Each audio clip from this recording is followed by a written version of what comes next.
अस्सलाम वालेकुम viewers, welcome to इस्लाह stories. बनी इसराइल की बेअदबी और कसरत सवाल का बुरा अंजाम। बनी इसराइल को हुक्म हुआ था कि एक गाय की कुर्बानी करो। उन्होंने इस हुक्म में हुज्जतें निकालना शुरू कर दी कि बतलाइए गाय कैसी हो। बतलाया गया कि गाय जवान हो। कहा यह भी बतलाइए कि इसका रंग कैसा हो। हुक्म हुआ कि रंग जर्द होना चाहिए।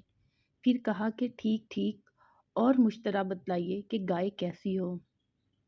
अब तक हमारी समझ में पूरी हालत नहीं आई।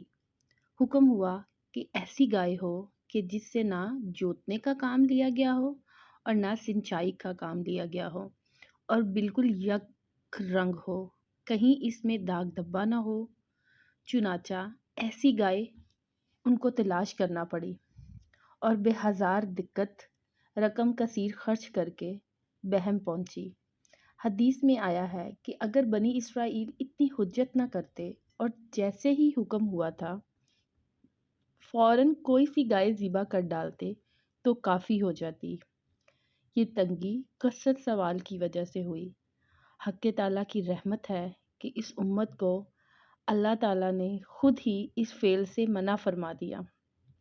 चुनाचा इरशाद होता है, ए ईमान वालों, वो बातें मत पूछो कि अगर ज़ाहिर कर दी जाएं तो तुम्हारी नागवारी का सबब हो।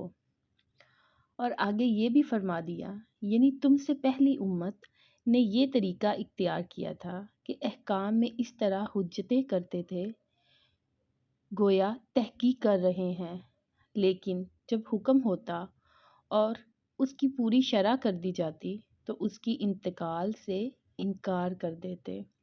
इससे साफ मालूम होता है कि ज़्यादा हुज्जतें करना इस बात की इलामत है कि उस शख्स को काम करना मंजूर नहीं। काम करने वाला हमेशा डरा करता है कि खुदा जाने मुझसे तहमील हो सकेगी या नहीं। इसी वास्ते वो अपने ऊपर तंगी को इख्तियार करता है। बनी इसराइल बड़े सरकश थे। उन्होंने हुज्जतें छाटी और तकरीरें करके अपने ऊपर मुसीबत ला दी। इस उम्मत पर खुदा का फजल रहा है कि सहाबा हुक्म को सुनकर इसमें शकूक और एहतमालात ना निकालते थे। तो अल्लाह के हुक्म की पैरवी करनी चाहिए।